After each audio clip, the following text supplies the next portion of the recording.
I hope that I can add a bit more of additional side to that what Anna presented. But while watching to Anna's presentation, I felt it is the same presentation I did. But I haven't seen Anna's presentation before, and it's definitely different. It's a bit different view on it. So let's get started.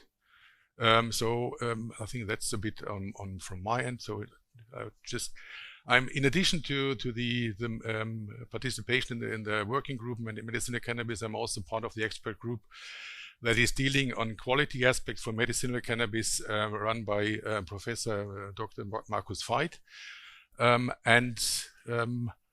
Let's say now I will start with a bit of some facts and figures after having the cannabis law established 6 years, with a few comments on the recent decision done by the GBA,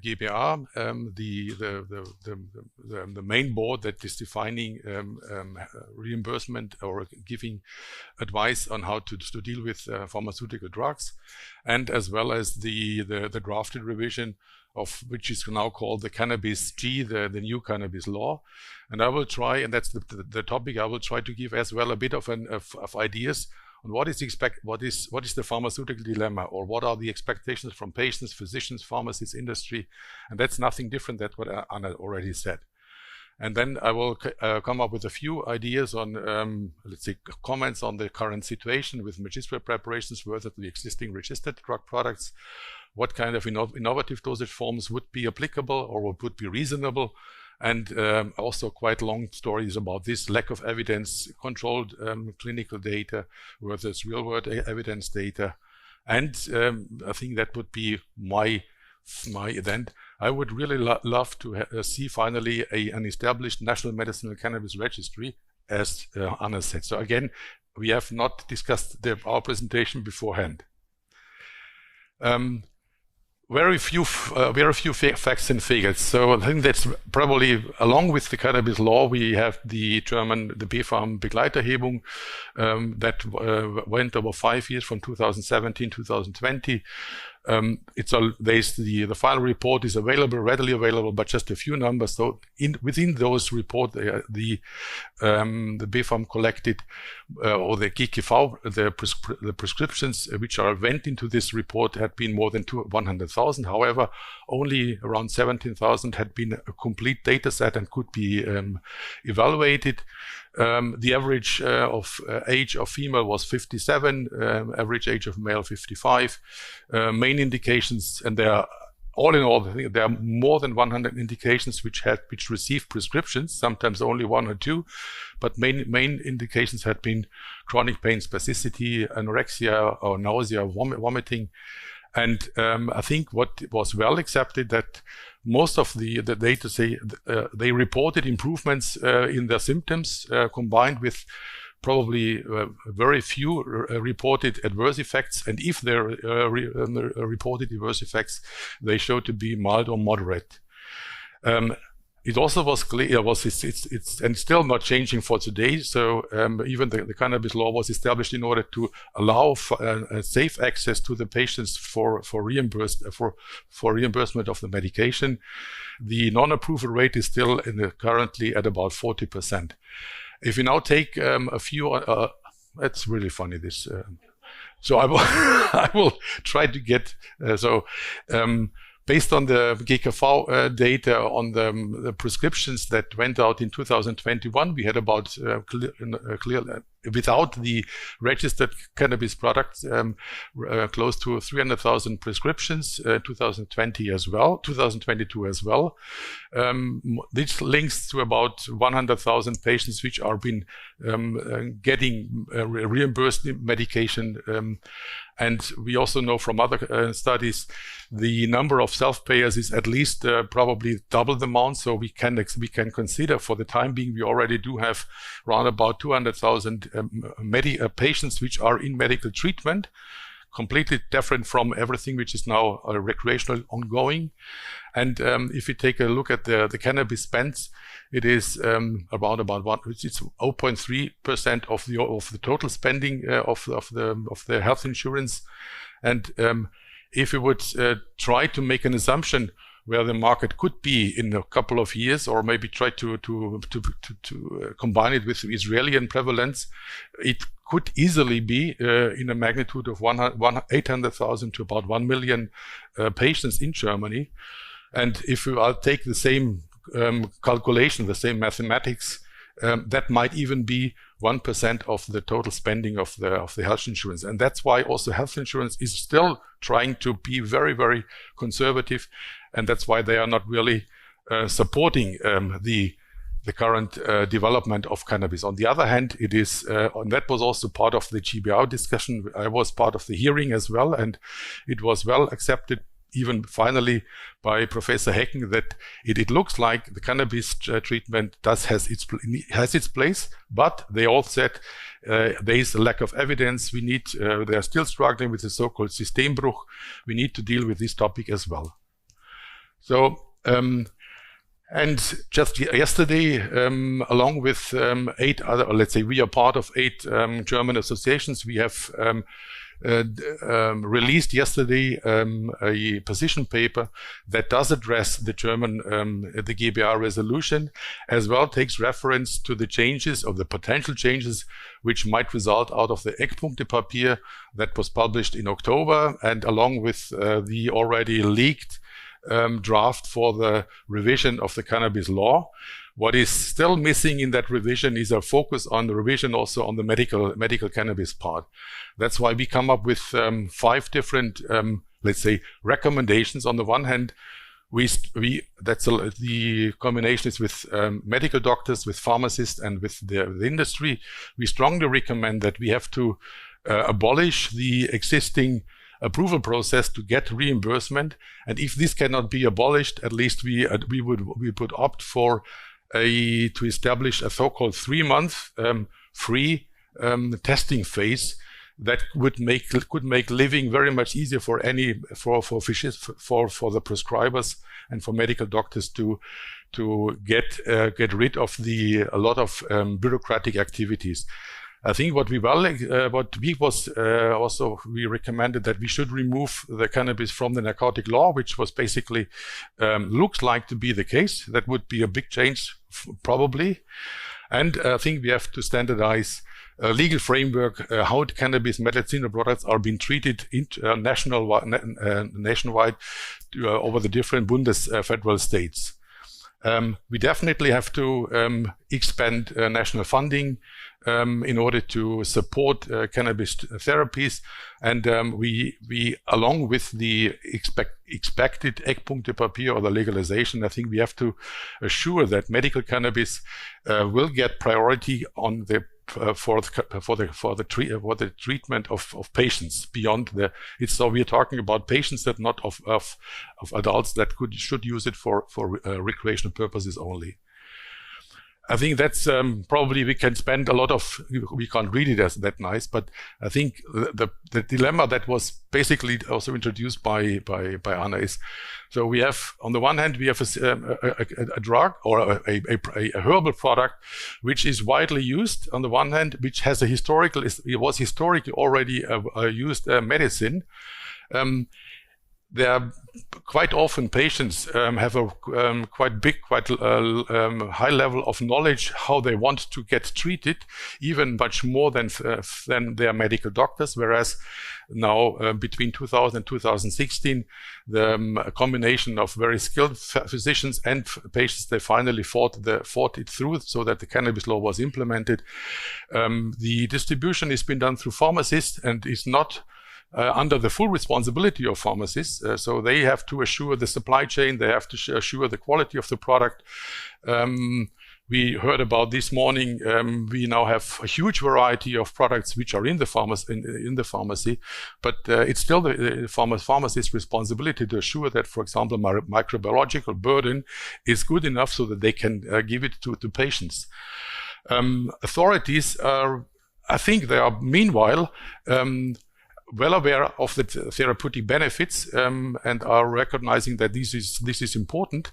On the other hand, there is still a lack of there are sometimes missing guidelines. They still claiming about this lack of evidence. They call it Systembruch, And I think the reimbursement part, they try to keep their spendings as low as possible, and they might be afraid of that these numbers will go up, which is definitely the case. And that's, for them, it's easy to say without having evidence. We can't. Why should we treat cannabis different as every other product? And I think also the industry, and this is part of the industry, that's what one of the comments during the hearing of Professor Hecken, so they would be very open to accept case report studies or clinical data to bring it in a kind of an AMNOG verfahren, but it is subject of the industry to provide those data.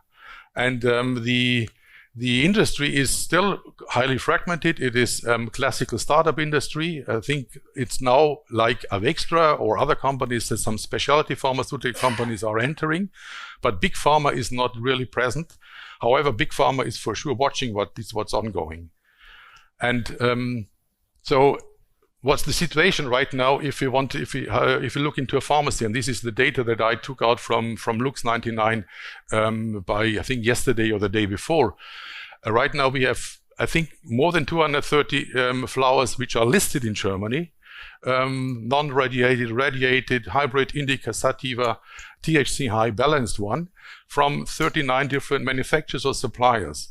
Whereas readily available are claimed 118. I think that's the numbers are pretty similar. That's what this morning Florian from Cantora showed. Maybe it's not exactly the same numbers, but that's it. From 36 manufacturers, they all come from different countries, claiming they have the same quality standard, which is definitely not the case. For example, Uganda does not have a GMP or a GSCP structure similar as it is in Canada or in Germany. So it's definitely different, which finally results also in different kinds of qualities. And if them products are being moved over the ocean, it will arrive here with probably a high number of microbiological burden. You can irradiate it, but I think it's different. And we have, I don't know how many wholesalers we actually do have, but it's probably more than 80. And even now, if you have a look at the extracts some 5 years ago, when we have 3 or 4, at the beginning of the cannabis law, we had maybe 5 different SKUs. Meanwhile, we have 83 different extracts listed from as well 30 manufacturers, and from them are right now 55 are readily available. The question is, who could assess which kind of product is really needed for the patient? It's difficult for the physicians. It is difficult for the patient. And it's very much easier if you would have only the 3 registered product on the other hand. But if you have a look at the, let's say on the commercials with regards to cannabis, that's it's probably 2/3 of the overall money that is by the health insurance has been paid goes into the magistral preparations. So the 3 products which are registered one are not the majority, do not make the majority of the commercial sales in Germany. But it is difficult to deal with this kind of a very highly fragmented thing, and this is completely different as to any other pharmaceutical product. That makes it so difficult and not so different. That was wrong. Okay, I think what is and just to have,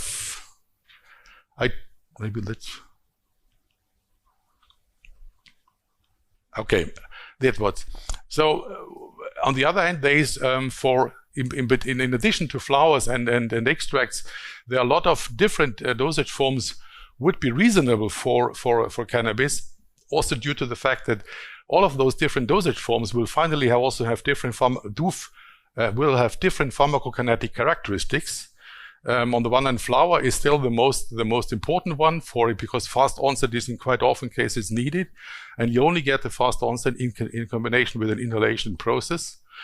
Extracts, I think still there are still limited PK data available for extracts for the time being. Whereas for soft or hard gelatin capsules, because Marinol is a soft gelatin capsule which contains THC, so there are PK data available. Typically, they have a Tmax of 1 to 5 hours. So you could have a combination for example, of in case of if there's a need for a fast onset medication by inhalation, you could support it during the day, for example, with a more steady state or a more slower dissolution or pharmacokinetic profile, combine it with an extract or with a capsule. There are tablets, there are sublingual tablets, there are developments ongoing in transdermal patches. There's the Sativex with an oral mucosal spray, there are nasal sprays. On the other hand, what is for all those products relevant, distribution and commercialization is only possible if the guidelines and the regulations for the magistral preparations are being met. So even there would be a pharmaceutical benefit, but the regulations will not allow those innovative dosage forms to finally end up in the pharmacy. And but there are ways to there need to be creative ways to bring it in, and that brings me again also to the point of Anna said. So if there is a chance to bring something innovative, you can differentiate yourself, and also this might have at some point of time even the possibilities to also generate IP patent or kind of an exclusivity. And having a look on, for example, Australia, so it's the German session here, but just as an example, so in Australia, they categorize the medicinal cannabis products in 5 categories according to the content of CBD and THC. And you could, along this, the special access scheme 4 or 8, you could distribute finished products finally based on a prescription of a medical doctor to a pharmacist. And they also opened up the possibility to bring in an OTC product if for cannabidiol only with a maximum dose of 150 milligram. However, for the time being, I think there is no approval yet. I even don't know whether there's a submission already ongoing. And what is it? Not coming. Okay, and a product for the Australian market, for example, does look like this is the CBD23. It's a cannabidiol dominant or CBD dominant product, or a balanced one, or a THC dominant, it could be distributed in Australia as a regular finished drug product, which is not possible in Germany. But the idea is maybe, for example, is it possible to cope with the magistral preparation guidelines if, for example, we could establish a very individual dosage regime, so starting on a specific titration model or dosing model, to have pharmacy-made blister packs which are individualized from the physician to the patient. And if that's been done by a pharmacist, that might even be a possibility to allow the magistral preparation that the commercialization could be done. The funny thing is that this product has been manufactured in about 1 hour, let's say, in Germany, in our site in Limburg. It's under full responsibility or full supervision of the RP Darmstadt, but it is allowed to be only for the distribution, for the export market. It's not for the German market, but it is used as a pharmaceutical drug in Australia. And another thing, where there might be a bit of a benefit of doing some improvement is if it, for the time being, inhalation is being used for flowers, but it's not that commonly used for extracts. But if you want to assure the fast onset, we should have a reasonable inhalation device that is able to deal with extracts as well. And what has to be considered for inhalation devices, and that's come from not from cannabis, but this is the standard for any pulmonary device which is used for asthma or COPD. So we have to consider there is a certain range of now I use it. So the particles. So we need to have a certain size of particles of certain gravity so that the particles are really going deeply into the lung. If the particle sizes are too large, they will probably not enter the throat, so they will not be used. If they are too small as such, they will exhale directly. And if they are we need to assure this particle size, which is, let's say, this is the therapeutic window for an inhalation device. And if you, for example, use now the current inhalation device which are on the market, they typically have most likely an aerosol particle size in the aerosol, which is probably very much smaller than 1 micron. Which means if we do the inhalation, a huge part of that's what we inhale is being exhaled as well. So and if, for example, that's what typically, if we have, if you use a nebulizer, that nebulizer is typically generating constantly a kind of an aerosol. And if you're constantly generating the aerosol, each time when you do not swallow it or do not exhale it or inhale it, it will be exhaled. So that means 50% of that, what it is not inhaled, is being exhaled as well, which is basically, it does not enter it does not have any systemic effect. And that's why it is important, or that's what typically inhalation devices for an asthma device or for pulmonary devices are being used. They have a breath activation that avoids the losses in order to increase the deposition of the particles in the lung. And this is that if we consider a real inhalation device or a product that has been inhaled, we should consider these effects. And having this let's say characteristics in mind, even this will give some unique points, or some topics that could be part of any exclusivity or any patentability, so that will make a differentiation could make a differentiation to other products. And if possible, then maybe what the current devices probably could not achieve for the timing. They do not really allow an accurate dosing. It's clear they are effective. It's not saying that they are not effective. They are very well effective.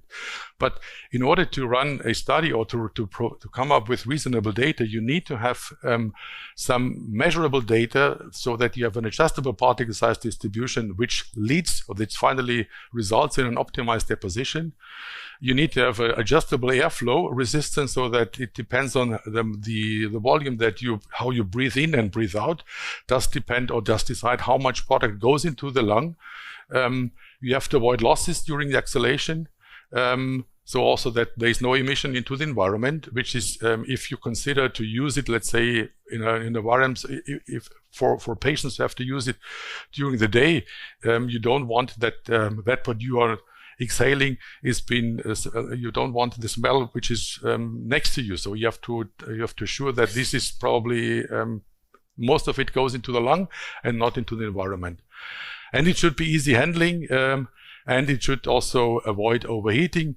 And typically, most of the current devices for asthma or COPD are typically combined with an app system, which can collect the number of the remaining doses, which can adjust the temperature, which gives feedback to the patients whether the inhalation that was done properly, and then also will have opportunities for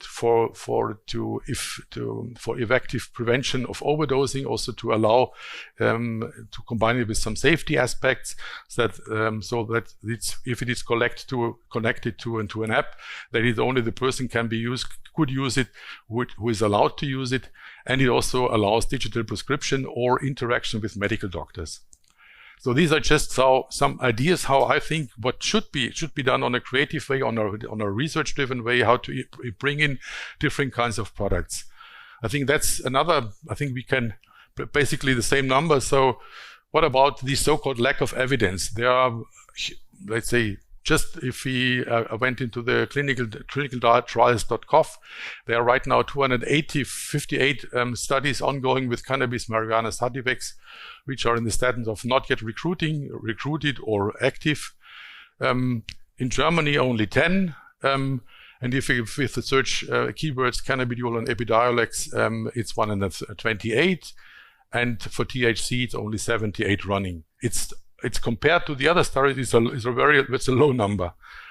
And of course, then the discussion. So it looks, but what I was told from the medical community, from ACM, from BCM, from DMCG, from the cannabis from the physicians which are dealing with medical cannabis in Germany, they all would be willing to participate in clinical study programs, but the reported clinical studies are either observational studies or partially already randomized clinical trial studies, due to the fact that it is a phytopharmaceutical drug with a rich variety of substances. It's difficult to define or to characterize this multi-component system, so that the starting point is always same, so that we can compare data from one study with other studies. So data evaluation is challenging, and it is also unclear whether patients are in the last years are heavy cannabis users, or if they're cannabis naive, which is always affecting then the outcome of a study. And that's why I think it can be concluded that there are significant challenges with randomized clinical control studies to meet the existing requirements for cannabis. They are quite costly, and so you only will run those studies if there's a reliance that there's a patentable return based on specific exclusivities. But in general, I think at least as long as randomized clinical trials are being regarded as the gold standard, we have to consider these are mandatory in order to come to finally to drug product approvals. And I think probably most of it was already mentioned by Anna. So real world data that's everything which is outside of traditional RCTs. So we have observational studies performed as non-interventional clinical studies, but the criteria is that those observational studies are only allowed typically for drug products which are registered already. So it probably, where does the cannabis fit into this scheme? So in reality, we could not really run an observational study for cannabis, as the cannabis-based medicine products are not a registered product for the time being. And I think there is a strong need to establish a patient or a medical registry driven by defined schedules in order to allow a defined data collection and to perform systematic data analysis. That's what, and the BfArM-Begleiterhebung is, by the way, does not qualify as a register for the time being. So there are still the quality standards which are given there are not good enough or not applicable for a register base. However, there is a huge data set around, and even the data set at the health insurance is even bigger. So there could be retrospective assessment is possible, and but I think based on in particular the last one, based on the excellent safety profile and the knowledge that cannabis-based medicine is historically used as a medicine, I think it falls nicely into the criteria. Why shouldn't we run a long-term real-world data assessment? And that's what some examples from abroad. Back again. It's just the last two slides. So in Quebec, there's in 2015 there's a cannabis registry was implemented in 2015 in Israel, and right now the UK clinical the registries Project 21, and the recently initiated registry from King's College by September 2022. And interestingly, they are funded quite nicely with public funding, with public from NHS, which is not, this public funding is still missing in Germany, whereas in Germany we have a very much larger patient group for the time being. And I think on the other hand, authorities are ready for this kind of data. This is not now cannabis specific, but there is, on the EMA side, there is the Darwin Coordination Center, which tries to provide timely and reliable advice on the use, safety, and effectiveness of medicines for human use from real-world databases. That's also an initiative which is probably ready to ask for public funding as well, potentially. Even BfArM has communicated in a publication of the BfArM. They are open for real-world data as well. And in Germany, we are close to establish a so-called Registergesetz that should also allow, should help to use medicinal registers in its combination to finally establish this kind of registers. And I think what is needed here is, and I would maybe I skip that due to timing. We would have financial funding, public funding, if there is funding from pharmaceutical companies, maybe also crowdfunding. There is for sure the willingness and openness from the so-called Fachgesellschaften to support that, and we can use those evidence-based real-world data in order to justify or to finally, they will not replace our RCTs, but they could help to finally generate the relevant patient outcome infrastructure in order to allow the development of the market as we want it. So. Last slide. I think cannabis has the benefit that it is widely known. It is in each and every level of discussions in the population. The lack of evidence statement is there, and we have to deal with it. And it's a subject of the industry that has to deal with it. It could be dealt with by joint and international research collaborations. It is. The legalization plan, which is in discussion, seems to be highly restrictive, in particular for Germany, and I'm pretty sure that will not end up in a market which is comparable to the US market, and it will take time. For the time being, that's why medical applications, I still believe, they are the option at present, and there is a market consolidation ongoing. I think the number of 220 or let's say 80 suppliers for cannabis is probably will not be the future. And there is a need and a potential for product innovation.